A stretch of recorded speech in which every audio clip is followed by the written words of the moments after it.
Hey folks, my name is Brad. If you happen to be new to my channel, typically I'm up in the mountains of Vermont searching for treasure with my metal detector, and today I find myself in an incredibly special place. In the back corner of this, what seems like very unassuming hayfield, almost 300 years ago was a home, and the folks that lived there lost a ton of coins, buttons, buckles. This is actually the place where I found my first old US large cent, British coin, state coin, shoe buckle, knee buckle, you name it, and I found it here. And I am back once again to see what else we can find here. Now, if this is one of the first of my videos that you've seen, I publish one of these every single Friday. So if you like what you see here today, consider hitting that subscribe button. Just come on back next Friday. I'm gonna get the metal detector out and see what else we can find here.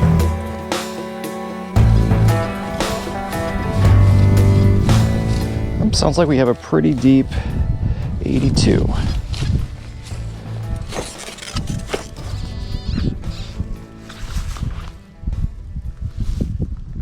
No way. Nice. Man. Well, one thing I can always count on finding at this location are buttons. I've probably found well over 100 of them, all different shapes and sizes, big coat buttons, cuff buttons, underwear buttons. I found a handful today already. But what I just found, while it is a button of sorts, is incredible for multiple reasons. So of course what they are cufflinks. Not just one, but both of them still attached to each other. More so than that, there's an image on them, and I already know what it is. It's a common image from this time. Let's get them sprayed off and take a look. You see it? It's hard to make out on this one, but it does say Talio up at the top. Now, from what I understand, these cufflinks were for fox hunting. Gentlemen would wear them. I have heard that there's some association with these to loyalists of the time, folks who wanted to stay loyal to the British crown, but I've never been able to see any evidence of that.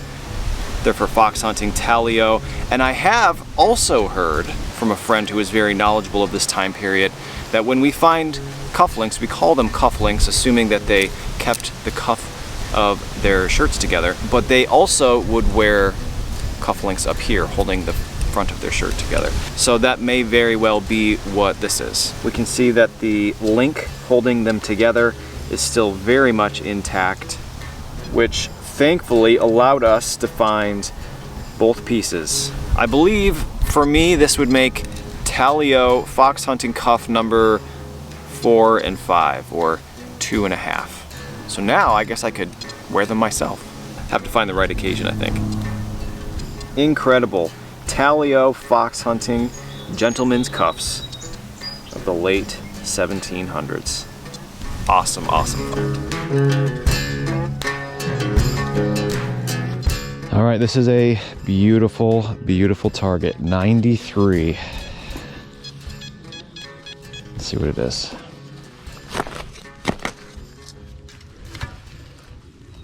Oh, there it is.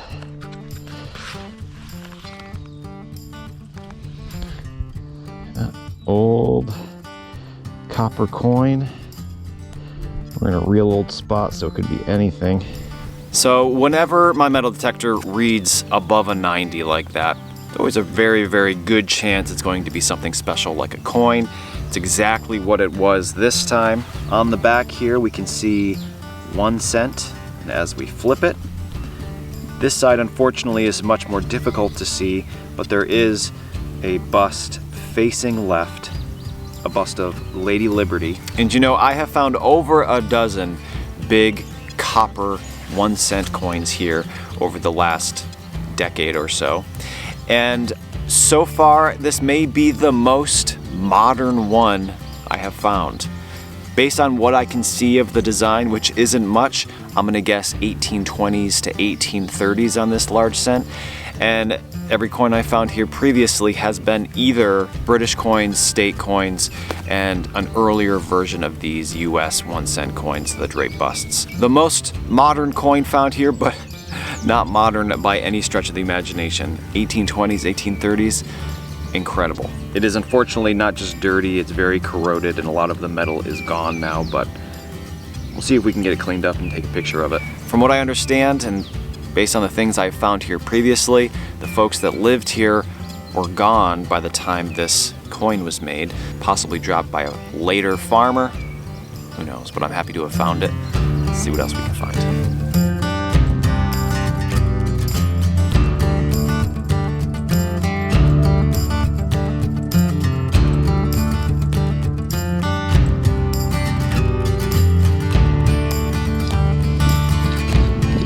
$86.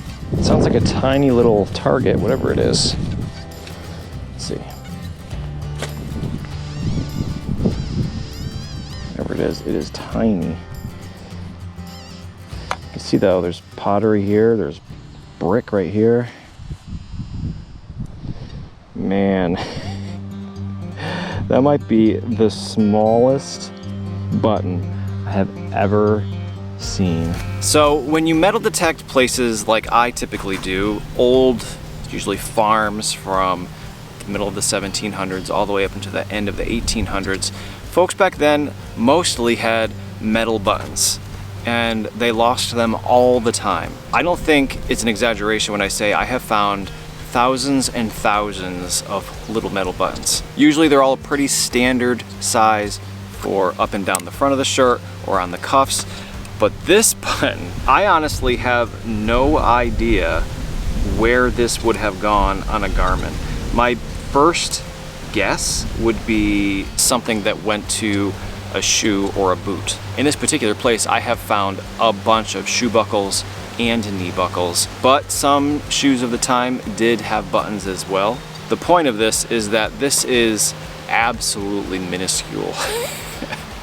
I'm not exactly sure how my metal detector heard it, but it did. For reference, here is a standard size, probably cuff button. Cool find. Valuable? No, not really. Exciting? Maybe not. But it's a first for me and it really makes my mind race what it went to. Cool find.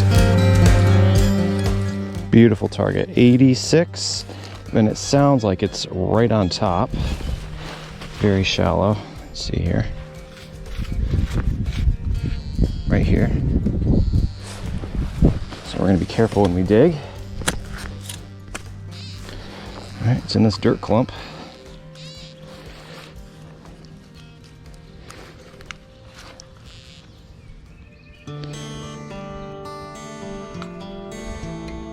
Seems like it might be too small for a coin. It's in this.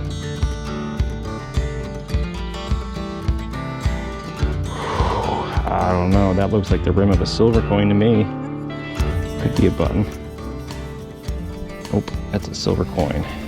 Well, out of all of the countless old copper 1 cent coins I have found here over the years, I have only ever found one silver coin. And honestly, it was so smooth, I couldn't exactly tell what it was, but I had to assume it was an old Spanish half real. That was the most common silver coin in the currency at the time. You have to remember this place is so old, it predates United States coins. So I have to assume that that's what this is as well. I did take a little glance at it already and I believe I can see a Roman numeral 3 up here for Charles III. Wow, this one actually has a hole in it. In an odd location too. Interesting. So up in the top left-hand corner, we have a Roman numeral 4, not 3. This is Charles IV of Spain, 1792.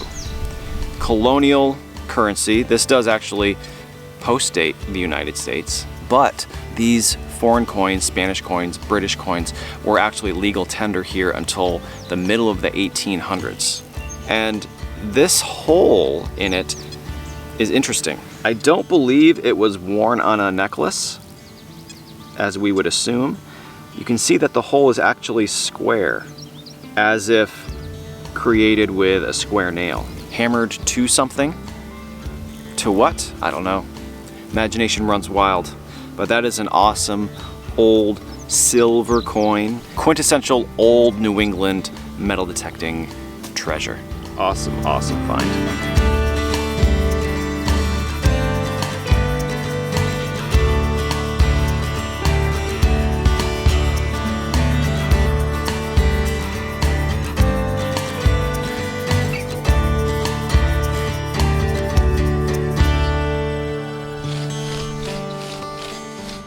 $60.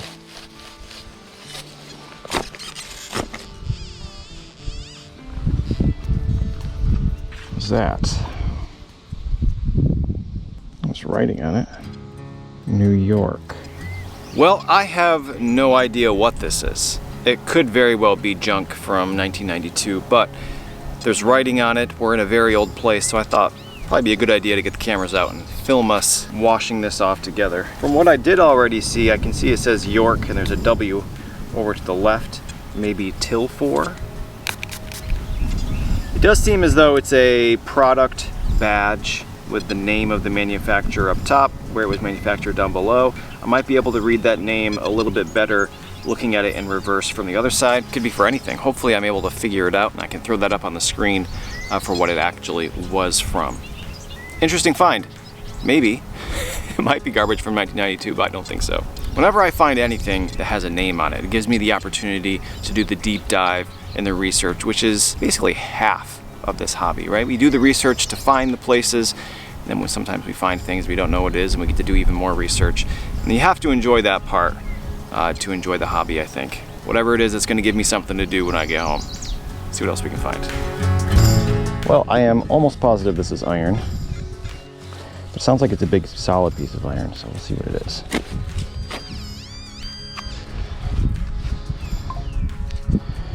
Yep. Well, so far today, I've really only been finding buttons and coins, which I'm not complaining about whatsoever, but there just isn't a whole lot of home site items. Predominantly at this place in the past, I have found buckles, buttons, and coins. Not a lot of utensils, not a lot of kind of furniture, hardware, all of the things that we would associate with a home. I really found it here. So here's a small piece of that. It's not very glamorous, but it is a piece of some tableware.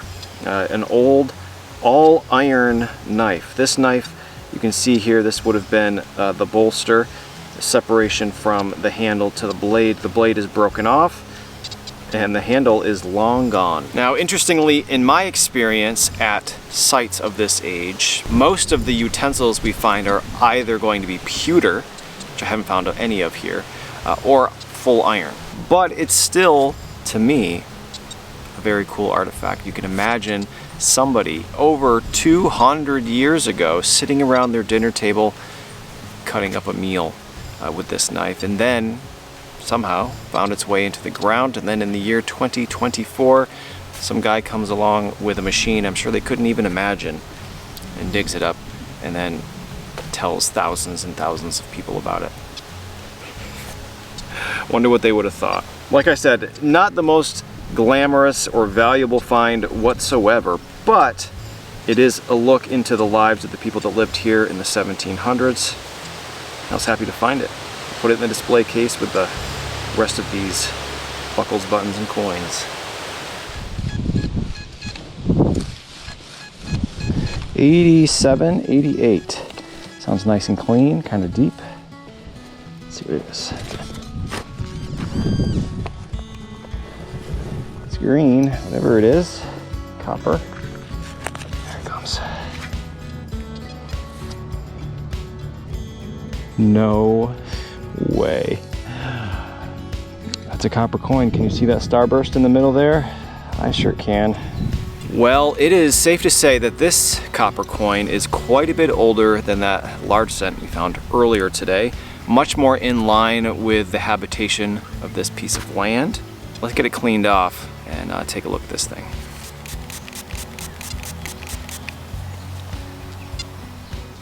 So I know it's very difficult to see if you don't know what you're looking at here, but there is a mountain range, little pine trees, a sun with a face peeking up over behind the mountains.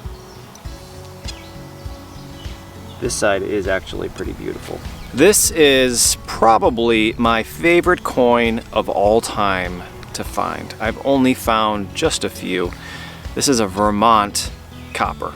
Some of the states made their own coinage. New York, Massachusetts, New Jersey, Connecticut, Vermont. Being a Vermonter myself, these were at the top of my bucket list for years and years and years.